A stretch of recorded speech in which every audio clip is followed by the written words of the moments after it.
Boa tarde. Boa tarde. Que bom que você veio. Veio à casa do Senhor num momento especial como esse.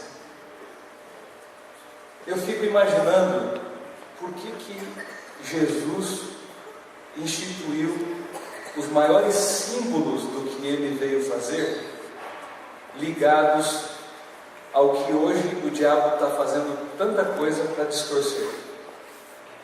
A alimentação é aquilo que mantém a nossa vida, e não tem símbolos mais fortes do que o pão de cada dia, para que a gente entenda o significado de como a gente precisa dele. Aquilo que é a força do que a gente tem também no suco da uva, que é o único açúcar que o corpo não faz absolutamente nada para absorver. Não precisa quebrar moléculas lá de açúcar, não, vai direto para a corrente sanguínea. Não sei se você sabia disso. O suco da uva oferece de graça energia para o seu corpo.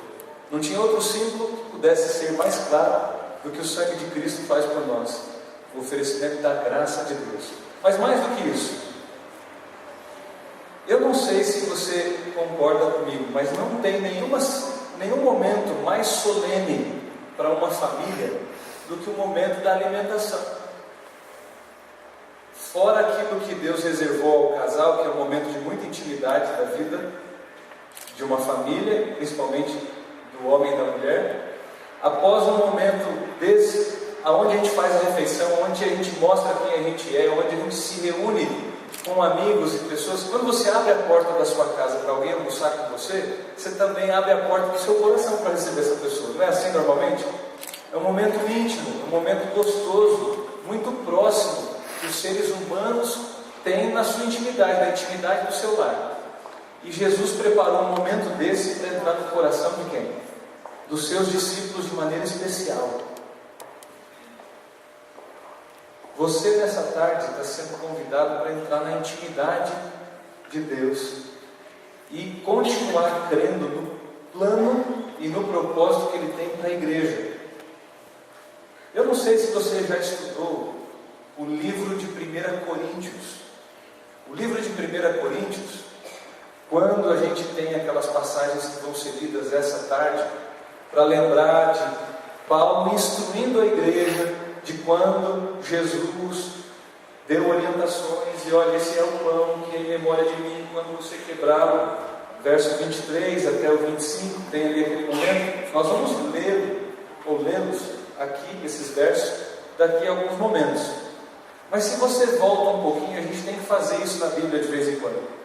Vai alguns capítulos atrás, vai alguns capítulos na frente, para ver o contexto. Os capítulos depois de 1 Coríntios, vocês se lembram o que tem? No capítulo 12, 13 e 14 de Coríntios? O que tem lá? Um famoso que você sempre fala. 1 Coríntios 13 fala do capítulo do quê? Do amor. Mas o 12, o 13 e o 14 estão falando dos dons espirituais, de como a igreja deve administrar esses recursos da graça de Deus, que fazem a edificação do corpo de Cristo, o propósito de manter unida a congregação. Mas quando você volta no 10, no 9, no 8, são admoestações que Paulo está pegando a igreja de Corinto, que ficava numa cidade complicada, pelo entroncamento de um monte de cidades, era uma cidade comercial, era uma cidade que tinha muito movimento, gente de várias etnias, várias nações, se confundiam as culturas. E a igreja naquela época tinha vários usos e costumes que, vez ou outra, alguém se esbarrava, um judeu, um neófito na fé, alguém mais novo, um gentio que veio do paganismo. E aí Paulo tinha que organizar a igreja, tinha que orientar, e ele foi fazer menção a alguns exemplos do povo de Israel. Quando você pega aí o capítulo 9, o capítulo 10, principalmente o 10, Paulo começa a fazer uma retrospectiva das lições a serem aprendidas pelo povo, olhando pela história do povo de Israel, o que a igreja ali tinha que entender, o que ela precisava viver, o que ela não podia continuar errando como o povo de Israel tinha errado. Paulo carinhosamente estava querendo educar ou manter nos trilhos uma igreja complicada, uma igreja que que vivia aspectos bem complicados da doutrina e que precisavam entender, por exemplo, o que está no verso 1 do capítulo 10 de 1 Coríntios. Irmãos, não quero que ignoreis que nossos pais estiveram todos debaixo da nuvem e todos passaram pelo mar.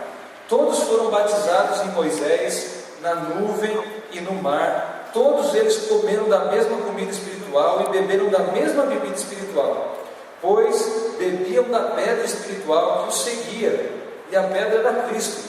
Mas Deus não se agradou da maior parte deles, razão por que seus corpos foram espalhados lá pelo deserto. Ora, essas coisas aconteceram como exemplos para que não cobiceis ou não cobicemos as coisas más como eles cobiçavam. Não vos façais idólatras, como alguns deles, como está escrito: o povo assentou-se a comer e a beber e levantou-se para folgar. Não nos prostituamos, como alguns deles fizeram, e caíram num só dia 23.000. Não tentemos o Senhor, como alguns deles também tentaram, e foram mortos pelas serpentes. E não murmureis, como também alguns deles murmuraram, e pereceram pelo anjo destruidor. Tudo isso lhes aconteceu como exemplos. E estas coisas estão escritas para aviso nosso, para que quem já são chegados os fins dos séculos. Aquele, pois, que pensa estar em pé, cuida para que não caia. Não veio sobre vós tentação senão humana, e fiel é Deus, que não vos deixará ser tentados acima do que podeis resistir. Antes, com a tentação, também dará o escape para que possais suportar. Gente, sabe o que eu vejo aqui do pastor Paulo? Um carinho tremendo dizendo para a igreja: dá uma olhadinha para o passado, veja como é que o povo de Deus sofreu, porque em algum momento ou outro foram envolvidos pelo comer, pelo beber e folgaram, quer dizer, se distraíram, perderam o rumo, começaram a se concentrar em coisas que não tinham nada a ver. Olha, cuidado, porque eles murmuravam muito. Eles começaram a murmurar, a reclamar de Deus, perderam o foco. Eu sei que vão vir tentações e problemas para vocês, mas podem permanecer fiéis, porque Deus gosta de vocês. Deus, junto com as tentações que Ele sabe que você vai enfrentar, que vocês enfrentarão, Ele já está dando o poder, o escape, as condições para você se livrar disso. Sabe, gente, é incrível quando a gente faz uma semana de oração, quando a gente faz um momento espiritual. Eu estava até conversando com o Tênis agora há pouco. Não pelo número, só pelo exemplo que eu quero que você entenda. A igreja pela manhã ela estava cheia. Fala que é a Santa Ceia, alguns automaticamente se excluem desse momento que deveria ser um momento de maior o quê? Proximidade do povo com o seu Deus, porque sabe o que é? Faz um estudo aí, o que faz as pessoas não virem? Pode ser uma semana toda assim, ó, de sábado a sábado, uma semana toda de grandes conquistas espirituais. Chegou na hora da Santa Ceia, automaticamente alguns fazem o quê? Não vêm. Você já parou para perceber ou para pensar no porquê? Você teria alguma ideia?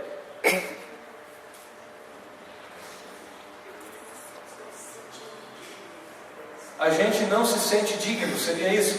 É algo muito solene e sagrado e parece que eu não vou poder fazer parte? A pessoa pecou demais e ele acha que Deus não vai aceitar ele nesse momento aqui, que seria o momento. Então, a pessoa pecou demais e tal e acha que não é digno nesse momento. Irmãos, o que eu conheço da Bíblia, e eu acho que você também, seria tremendamente ao contrário. É Deus dizendo para você: meus filhos, eu sei que vocês pecam. Eu sei que mesmo crendo em mim, mesmo sendo batizados, ou que você não tenha sido, mas você, por acaso caindo, você tem um advogado que a Bíblia diz o quê? Que é fiel e justo, que está onde? À direita do Pai. Isso está lá em 1 João capítulo 2, verso 1, que está fazendo o que por nós? Intercedendo.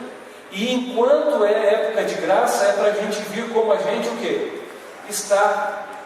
Você sabe que eu cheguei à conclusão? Eu não quero desprezar a sua vinda, mas as pessoas que mais necessitam da cura espiritual da ceia, o diabo faz algum jeito dela se sentir indigna de não vir. Se você está se sentindo indigno de tomar a Santa Ceia, só se você não crê no que Jesus é, só se você não quer ser perdoado dos seus pecados, só se você não acredita em nada disso. Era examinar-se a si mesmo. Na sequência ele começou a falar do povo de Israel, de toda a experiência deles. Aí o capítulo 10 vai dando os conselhos, vem o 11, e aí ele fala: olha, às vezes tem muita gente que pensa diferente na igreja, tem dissensões, tem problemas, mas por favor, não vão lá e comecem a comer na ceia do Senhor, um mais rápido que o outro, e aí alguém chega e já não tem mais comida. Espera aí, se alguém está com fome, come em casa.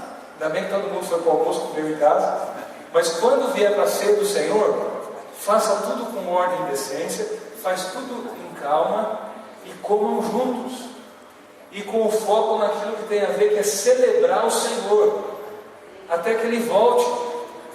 Gente, a Santa Ceia é cura espiritual para o povo de Deus. Às vezes, como pregador, a gente tem que viver o momento como vive de manhã, exortar a tempo e fora de tempo, não é a Bíblia falando? Para que o povo cresça, para que a nossa vida cresça em Deus. Mas depois desses momentos que Deus sacode a gente, Ele faz juntar a gente para perto do coração dEle e nos alimentar com a dádiva da cura que o céu dá, que é o pão e é o suco da pura uva, que representa o que Jesus estaria ali há minutos, ou não, há horas depois, que estaria fazendo na cruz. Os discípulos comeram a Páscoa e estavam com o seu coração próximos de Deus, de Jesus. E é interessante, quanto mais próximos e mais aconchegados a Jesus, a gente fica perto uns dos outros também. E a mesa do Senhor sempre nos aproxima. Se a gente está distante, se tem coisas de pensamentos ou mágoas, ou esses pecados que fazem a gente: ah, meu Deus, eu não tenho nenhuma vida digna para herdar tudo aquilo que o Senhor prometeu. Aí você, nessa hora, como pecador, tem que dizer: realmente, Pai, não é o que eu faço, é o alimento que o Senhor provê que pode me curar. Por isso que Jesus falou que aquele que não comer da minha carne e não tomar do meu sangue, não vai ter parte comigo. Quem não passar por esse processo de humilhação, de reconhecimento de que realmente não tem mérito, mas que confia nos méritos de quem? De Cristo. Confiar nos méritos de Cristo é vir aqui, se aproximar da mesa dele, se alimentar do que o céu providenciou para curar a fome espiritual que a humanidade está sentindo. Tem gente que está curando isso? Não. Está tendo mais vazio ainda, querendo comer outras coisas. As festas e orgias do mundo, as alegrias e prazeres do mundo, não alimentam não saciam essa fome. Não tem alimento que sacie o ser humano fora dessa mesa. Porque aquilo que a minha alma e a sua buscam, só é encontrado no alimento que Deus proveu para nós, Cristo. Por isso que quando Ele começou algumas coisas muito claras para falar agora para outro pastor, João, lá no Apocalipse, que até falou das 3 mensagens angélicas que a gente conversou um pouquinho. Eu falei um pouquinho mais da terceira de manhã, mas você já parou para abrir na primeira mensagem angélica? Apocalipse capítulo 14, verso 6. Você pode abrir a sua Bíblia aí? No momento de ceia, lembrar desse convite, dessa identidade do povo. Vamos ver o que Deus tem para a gente. Olha só, Apocalipse capítulo 14, o verso 6 e o 7 só nós vamos ler.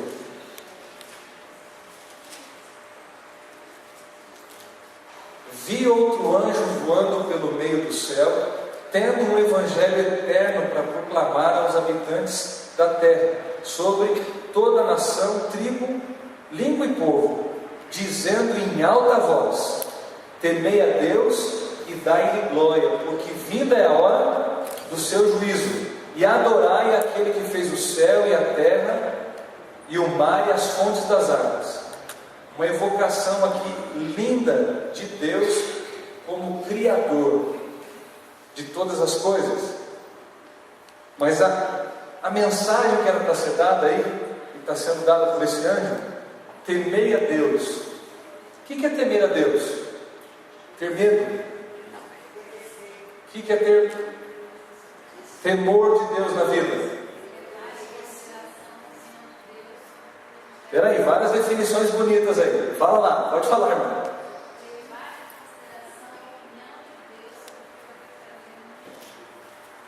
Levar em consideração as orientações de Deus, as opiniões dele, para tomar as decisões da minha vida. Quando diz assim, olha, o temor de Deus está sobre nessa pessoa, é alguém que é temente ao Senhor. Esse temor é respeito, reconhecimento da autoridade divina e de que o que ele fala tem peso e leva realmente as minhas escolhas a se guiar pelo que ele diz, porque ele tem razão. Quando eu permito que os princípios de Deus estejam na minha vida, eu tenho o temor dele. Por isso que Jesus falou, aqueles que me amam guardam o quê? Os meus mandamentos. Seguem, escutam e se guiam pelo que eu falo. Mas o que é dar glórias a Deus? É levantar aqui e começar a dar glória a Deus, aleluia, amém. É isso que é dar glória a Deus? Dar glória a Deus é cantar. A gente adora a Deus, louva Ele cantando. O que é dar glória a Deus nessa mensagem angélica? Você sabe o que é? Ellen White, numa das cartas que ela escreveu em 1906, registradas na Review and Herald, ela fala uma coisa bem simples numa frase: dar glórias a Deus é revelar na nossa vida o seu caráter. Que coisa linda! É ser gente parecida com Jesus. Gente como Jesus. Guarda essa frase que você vai cantar essa música o ano que vem. CBJA, gente como Jesus. Geração Esperança. Você, com esses olhos lindos e seguindo a Jesus, é da Geração Esperança. Você também. Eu vi você cantando hoje de manhã, querendo até cantar em espanhol. Você viu como é que eu estava ligado? Você estava querendo cantar ou não estava? Junto. Essa geração e outros mais, nós temos que ensinar eles a serem gente como quem? Gente como Jesus, que revela na vida o caráter de Deus. Faz, ela termina lá. Gente que faz com que Deus seja conhecido através da vida. Gente, a primeira mensagem angélica não é uma coisa passiva para a gente só reconhecer intelectualmente. Temer a Deus é realmente colocar na nossa vida aquilo que Ele fala em prática. Eu vou me guiar, uma coisa é eu dizer que eu entendi, outra coisa é eu dizer que estou vivendo. Não entendi o que você disse. O médico às vezes dá um remédio. Você entende que você está doente e que tem que tomar um remédio. Só que o que você faz? Sai de lá, não faz nada do que ele pediu. Aí depois de um tempo, mas você tomou tudo direitinho? Não é isso que o médico pergunta? Não, olha, tomei uns 2, 3 dias, depois Deus dá algumas soluções para a nossa vida para a gente ser feliz. A gente até aceita o conselho dele, mas dá de ombro e depois vai embora. Quando eu temo a Deus, é que eu tenho o princípio dele no meu coração, ok. Mas cada dia que eu me alimento de Jesus, eu agora sou chamado a dar glória para Ele. E é interessante, Jesus cumpriu isso.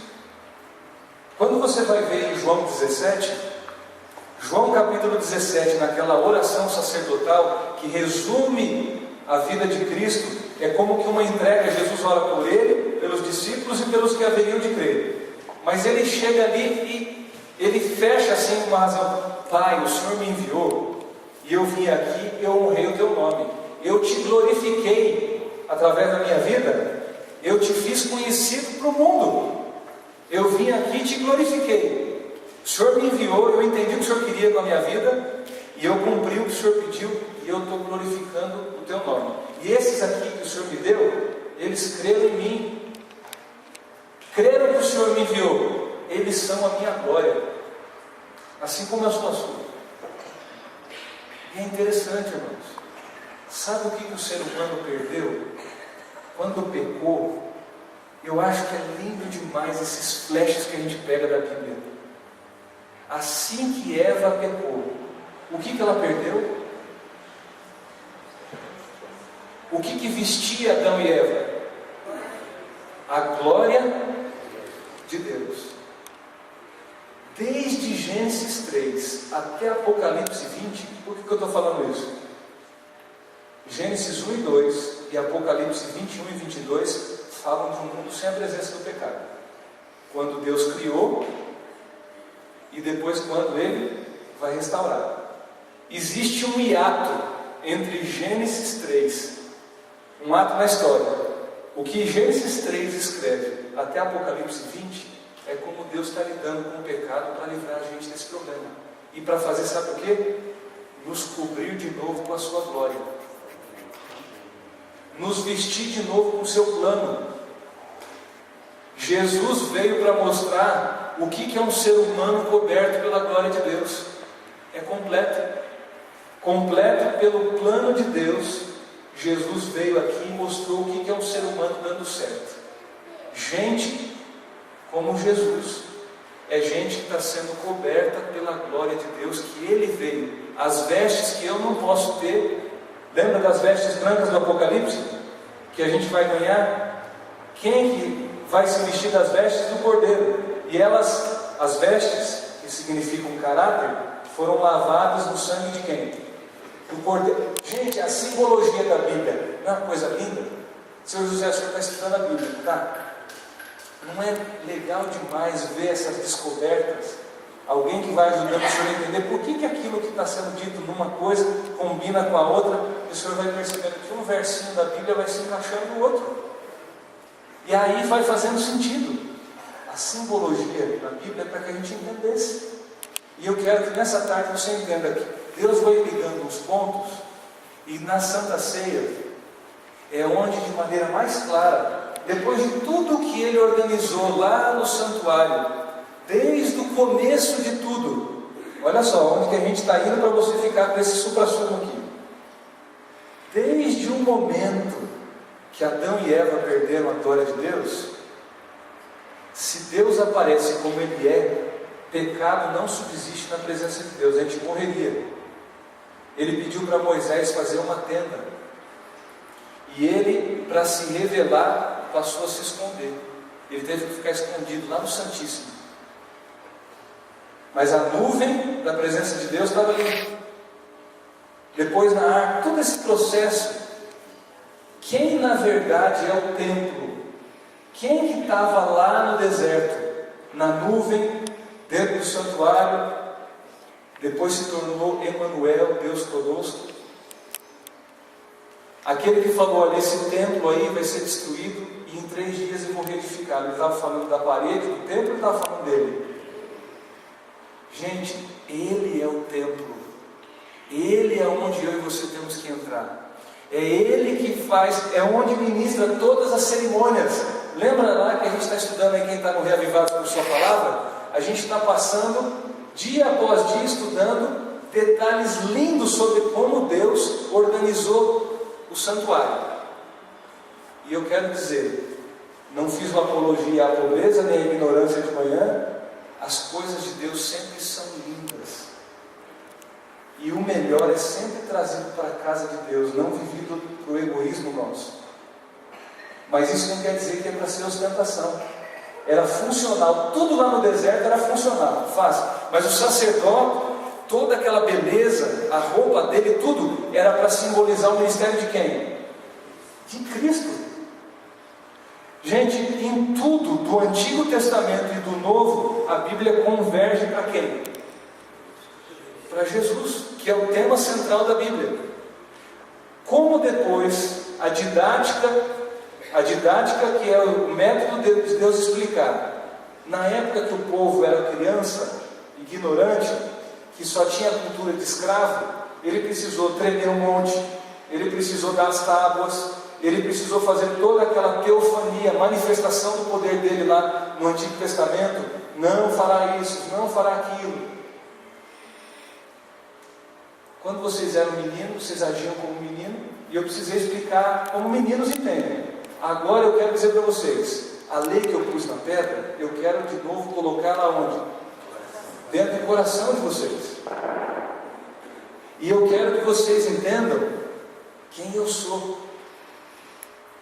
E toda aquela simbologia, o cordeiro, as ofertas, tudo mostrava e apontava para quem? Para Jesus. Aí ele resume tudo num jeito da gente lembrar depois da morte dele. Gente, como é legal demais essas coisas que Deus faz, os insights que tem na Bíblia. E a aula que eu mais adorava, assim, de pegar esses flashes, pastor José Carlos Ramos, quando eu fiz teologia, não sei se o senhor lembra de algumas aulas dele. Meu colega de classe. Seu colega de classe, era demais. Ele pegava, falava de uma parte da Bíblia, ligava com a outra, pegava na outra. E gente, sabe o que eu entendi? Que parece que as crianças, adolescentes entendem mais fácil essas conexões quando a gente pega símbolos que são até meio complicados. A gente está falando de coisas complicadas, mas de que maneira? Simples, tentando ligar uma coisinha na outra. Toda essa simbologia era para chegar em Jesus. E que ele falou, olha só, agora eu vou instituir uma nova aliança. Não feita mais no sangue de cordeiros, ou de bodes, ou de ofertas. É agora o seguinte, está vendo esse cálice aqui? Está vendo esse pão? Isso aqui vocês vão fazer em memória de mim. Para vocês dizerem para o mundo que vocês creem no sistema pelo qual Deus está dizendo que vocês vão ser salvos. Vocês estão sendo cobertos pela minha glória, pela palavra que eu trouxe de Deus e que vocês aceitaram viver. Vocês têm o temor de Deus agora no coração. Agora é o seguinte, eu vou ajudar vocês a ficarem parecidos comigo de novo. Eu vou deixar aqui o Consolador, e Ele vai guiar vocês para entender toda essa verdade. Ele que vai convencer vocês do pecado, da justiça e do juízo, e tudo isso que é meio complicado, que vocês não entendem assim na primeira vez que vocês leem, continuem praticando e lendo. Eu vou ajudar vocês a entenderem, através do Consolador que vai ficar atuando na mente de vocês, no coração. Ninguém diz Jesus é Senhor se não for revelado pelo Espírito Santo. Hoje você veio essa tarde não como um pecador que está limpo, que está digno de participar disso. É que você está precisando participar disso para ser digno, para continuar dizendo, Senhor, o pecado me arrebenta aqui, mas eu creio no sistema que desde lá do começo, lá da fundação do mundo, tudo que o Senhor está fazendo para trazer a sua glória de novo, para preencher a nossa vida, eu quero para a minha vida. Irmãos, nessa tarde, nesse pensamento, eu gostaria que você louvasse o Senhor, dizendo amém por esse plano, que Deus seja louvado por tudo aquilo que o céu está fazendo, porque Ele está nos cobrindo de novo com a sua glória, e isso é que você veio celebrar, o plano de Deus, o plano restaurador da cruz, aquilo que pode colocar homens e mulheres a viver e ser gente como Jesus. Gente que vai ter que andar e espalhar a glória de Deus, cobrindo esse mundo com a mensagem que Deus está dizendo: temei a Deus e dai-lhe glória, porque vida é a hora do seu juízo. Temei a Deus, Ele que fez os céus e a terra e tudo que nele há. Esse mundo não está à deriva, tem alguém na história, dirigindo a história, e Ele quer dirigir a história da sua vida. Você quer dizer isso para Jesus hoje? Participe da ceia. Se talvez você não é membro batizado da Igreja Adventista do Sétimo Dia, só uma coisa, avalie o seu coração, e quem convida não somos nós, é o Senhor que é o dono da mesa, o Senhor Jesus Cristo. E se você crê e quer se preparar para continuar seguindo Ele, e entendendo que esse sangue que foi dado em nosso favor, que o corpo dele foi moído pelas nossas iniquidades, tem a ver com você, e você quer conhecer mais o plano da salvação, quer fazer parte dessa família, quer continuar ao lado de Jesus, tome a ceia. Mas antes, para igualar o nosso coração, para a gente dizer que fica tudo do mesmo tamanho, não tem rico, não tem pobre, não tem douto ou indouto, não tem feio, bonito, não tem nada, a não ser gente que precisa se tornar servo. Você vai ser convidado agora a um momento de contrição e de bênção, que se chama lava-pés.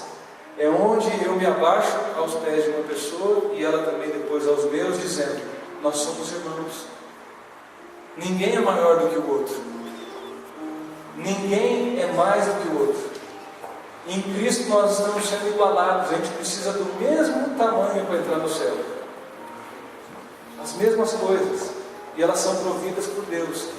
Essa simbologia Deus instituiu na ceia, na aliança feita nele mesmo.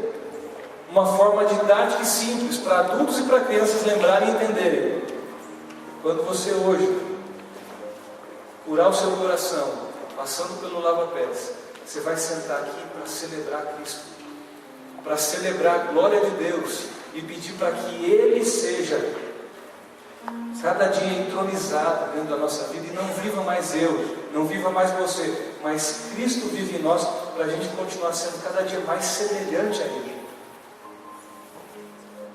É isso que você quer dizer hoje para Deus, participando dessa ceia? Quantos querem dizer isso para Deus? Essa vontade de ficar mais parecido com Ele. Amém. É 10 participar das coisas de Deus. É bom que você esteja aqui. É bom demais saber que esses momentos, no meio de tanto barulho que tem no mundo e tanta confusão, é para a gente não se distrair, como Paulo estava aconselhando lá para os irmãos de Corinto.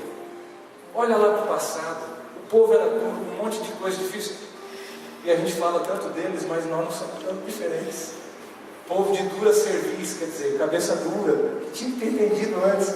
Que bom que eu não estou falando com gente assim não. Gente que já entendeu que não é mérito seu você estar aqui, é mérito de Cristo, e você quer isso para a sua vida. Por isso agora, no dedilhar, nós não vamos cantar. Eu queria que você saísse pensando isso. A primeira sala, quando você for aqui no corredor, a primeira sala é dos homens, a segunda é das mulheres. A segunda sala, a terceira. Então, Segunda, terceira e quarta. isso, então a segunda sala é dos homens, a terceira sala das mulheres e a última sala são dos casais casados. Então você foi para lá, tudo à direita. Nós vamos aqui nesse pensamento. Eu até diria para você, na hora que você terminar, não fica conversando lá fora, vem para cá. Porque eu ia querer, ou aliás, eu quero desafiar você, vou querer desafiar você a fazer uma coisa. Sabe essas conexões aí que a gente tentou fazer? Você pensou em algumas coisas, eu fui e voltei fazendo esses pontinhos ligarem? Vá orando e pensando nessa alegria do que hoje, desde o passado até hoje, Deus está fazendo para ir atrás de você, para curar você, para restaurar você. E que é bom demais ser chamado a essa intimidade da mesa dele hoje, para saber que vai dar certo a sua vida. Porque cada tentação, cada problema que você sofre, acabei de ler ali, que ele já está junto com essa tentação, permitindo que ela venha, até porque a gente está no mundo assim, mas junto, se você solicitar, já tem o poder para você escapar desses problemas. Vamos pegar esse poder para a nossa vida, assimilar cada dia em Jesus isso. Vá saindo agora então, pouco a pouco, no tocar desse dedilhar suave aqui. Olha só, não sai pressa não, ouve os primeiros acordes.